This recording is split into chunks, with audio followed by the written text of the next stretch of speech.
Hello বন্ধুরা, Facebook page কী করে delete করতে হয় আজকে সেটাই তোমাদের সঙ্গে শেয়ার করব। তো সবাই ভিডিওটি মনোযোগ সহকারে দেখো। তো সবার প্রথমে আমরা ফেসবুকে চলে আসবো। ফেসবুকে চলে আসার পর এখানে 3 লাইনে ক্লিক করব।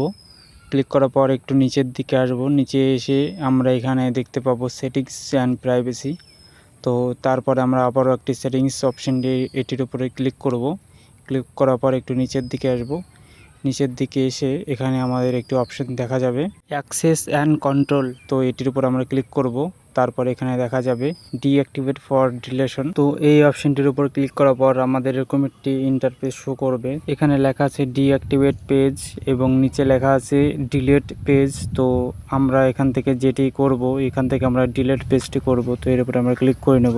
তারপর এখান থেকে আমাদের কন্টিনিউ করতে হবে। কন্টিনিউ করে নেবার পর আমাদের আরও একবার কন্টিনিউ করতে হবে। তো আমরা করে নেব। তারপর এরকম একটি ইন্টারফেস শো করবে। তো এখানে আমাদের অনেক কিছু লেখা আছে। তো আমরা এখানে নিচের দিকে চলে যাব। নিচের দিকে চলে এসে আমরা এখানে আবারও কন্টিনিউ করব। কন্টিনিউ করে নেবার পর এরকম একটি ইন্টারফেস শো করবে। তো আমাদের এখানে ফেসবুক প্রোফাইলে যে পাসপোর্টটি আছে, তো সেই পাসপোর্টটা আমাদের এখানে দিয়ে দিতে হবে যাতে আমরা ফেসবুক পেজটিকে ডিলিট করতে পারি। তো আমি এখানে আমার ফেসবুক প্রোফাইলে পাসপোর্টটি দিয়ে দিচ্ছি। দিয়ে দেওয়ার পর এখানে আমরা নেক্সট করব, কন্টিনিউ করে নেব। কন্টিনিউ করার পর এখানে আমাদের ডিলিট পেজ অপশনটি দেখাবে। তো আমরা পেজটিকে দেখে নেব। তারপরে আমরা ডিলিট পেজের উপরে ক্লিক করব। এরপর আমাদের ফেসবুক পেজটি ডিলিট হয়ে যাবে।